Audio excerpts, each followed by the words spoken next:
this question. Mr. Chairman, I'm surprised at that Minister there now. First of all, Mr. Minister, you made a bags of it in the beginning by changing the judges. You made a complete bags of it at that time, because I went to the Laffoy Commission and you had 7 barristers there questioning me and telling me I was telling lies when I told them that I got raped of a Saturday, got a merciful beating after it, and then he came along the following morning and put Holy Communion in my mouth. You don't know what happened there. You haven't the foggies, you're talking through your hat there, and you're talking to a Fianna Fáil man, a former councillor, a former mayor.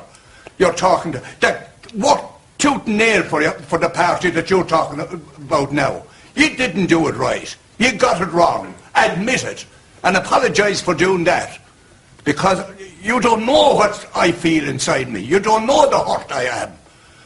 You said it was non-adversarial. My God. 7 barristers throwing questions at us non-stop. I attempted to commit suicide. There's the woman who saved me from committing suicide on my way down from Dublin after spending 5 days at the Commission. 5 days I spent at the Commission. They brought a man over from Rome, 90-odd years of age, to tell me I was telling lies, that I wasn't beaten for an hour, non-stop, by 2 of them. By 2 of them, non-stop, from head to toe, without a shred of cloth on my body. My God, Minister, and could I speak to you and ask your leader, would you stop making a political football of this? You hurt us when you do that. You tear the shreds from inside our body. For God's sake, try and give us some peace. Try and give us some peace and not to continue hurting us. That woman will tell you how many times I jump out of the bed at night with the sweat pumping out of me because I see these fellas at the end of the bed with their fingers doing that to me and pulling me into the room to rape me, to bugger me and bait the shite out of me. That's the way it is. And you know what? You know what? Sometimes I listen to the leader of Fianna Fáil. I even listen to the apology. It was mealy-mouthed, but at least was an apology. At least was an apology. The Rosminians said in the report, they said they were easy on us. The first day I went to them, the first day I went to the Rosminians, in my home, which is Ferry House in Clonmel, because it's the only home I know, he said, you're in it for the money. We didn't want money. We didn't want money.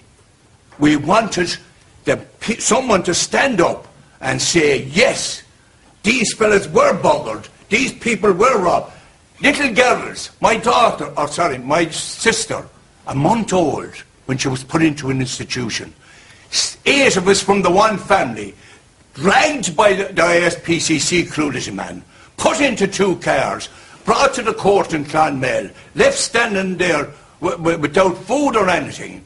And the fellow in the long black frock and the white collar came along and he put us into a van, not a van, a scud truck. I don't know what you call it now. A scud truck. And landed us below with 200 other boys. 2 nights later, I was raped. How can anyone? You're talking about constitution. These people would gladly say yes to a constitution to freeze the funds of the religious order. This state, this country of ours, will say yes to that constitution if you have to change it. Don't say you can't change it. You're the government of this state. You run this state. So for God's sake, stop mealy-mouthing. Because I'm sick of it. I'm sick of it. You're turning me away from voting Fianna Fáil, which I have done from the first day that I could vote. Because, and you know me. You know me, Mr. Minister. You've met me on a number of occasions. So you know what I'm like. Remember Wexford. Thank you, Michael, for your